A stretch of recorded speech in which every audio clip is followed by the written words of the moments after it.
दिल्ली का वायु प्रदूषण मंगलवार को लगातार तीसरे दिन गंभीर श्रेणी के करीब रहा। हालांकि समग्र रूप से बहुत खराब श्रेणी में दर्ज किया गया। इस मौसम में पड़े पहले कोहरे की मार के बीच AQI 373 रहा। चिंताजनक ये है कि 13 में से ज्यादातर हॉट स्पॉट पर AQI 400 पार यानी गंभीर श्रेणी में दर्ज किया गया। केंद्रीय प्रदूषण नियंत्रण बोर्ड यानी CPCB द्वारा जारी एयर क्वालिटी बुलेटिन के अनुसार मंगलवार को राजधानी का AQI 373 रहा। एक दिन पहले सोमवार को 381 और रविवार को 382 था। शहर भर के 8 स्टेशनों पर दोपहर 1 बजे से वायु प्रदूषण का स्तर गंभीर श्रेणी यानी 400 से ऊपर तक पहुंच गया था। ये स्थान थे आनंद विहार, अशोक विहार, मवाना, मुंडका, न्यू मोती नगर, जहांगीरपुरी, वजीरपुर और विवेक विहार। मंगलवार को देश में झुंझुनू की वायु गुणवत्ता सर्वाधिक खराब थी, जहां का AQI 376 रहा। इसके बाद दूसरे नंबर पर दिल्ली रही।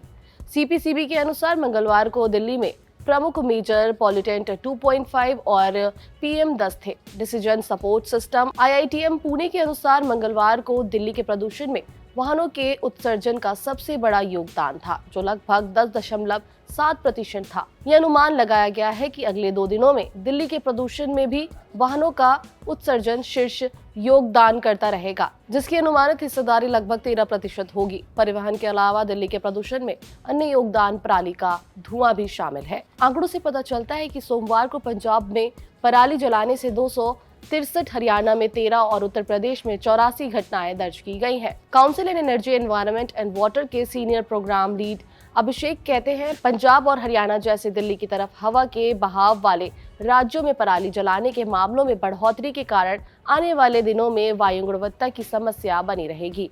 Air quality early warning system के अनुसार अगले 7 दिनों के लिए AQI लगातार 350 से ऊपर बने रहने का अनुमान है और कभी-कभी 400 के निशान को भी पार कर जाएगा। इसलिए अधिकारियों को उन राज्यों में पराली जलाने पर कड़ाई से रोक लगानी होगी। पराली जलाने पर रोक लगाने के अलावा अधिकारियों को ये सुनिश्चित करना चाहिए कि परिवहन और धूल से होने वाले उत्सर्जन को रोकने के लिए ग्रेप के तहत निर्धारित उपायों को सख्ती से लागू किया जाए।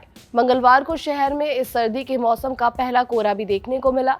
आंकड़ों के मुताबिक पिछले साल 2023 में पहला हल्का कोहरा 31 अक्टूबर को दिखाई दिया था, जबकि 2022 में ये 12 अक्टूबर को दिखाई दिया था।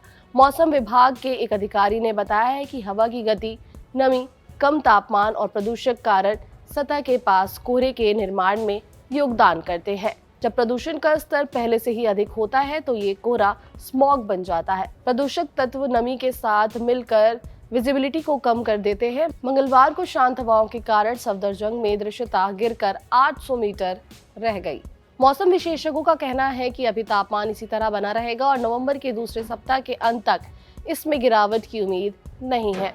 फिर भी सुबह के धुंध की एक परत राजधानी के प्रमुख हिस्सों को कवर कर रही है और ठंडी हवाएं दिल्ली में सुबह शाम हल्की सर्दी का एहसास करा रही हैं। मंगलवार को अधिकतम तापमान 32.6 डिग्री सेल्सियस दर्ज किया गया, जो सामान्य से 2 डिग्री अधिक है। इसी तरह न्यूनतम तापमान भी सामान्य से 2 डिग्री 17.6 डिग्री सेल्सियस दर्ज हुआ। हवा में नमी का स्तर 67 से 94% के बीच रहा।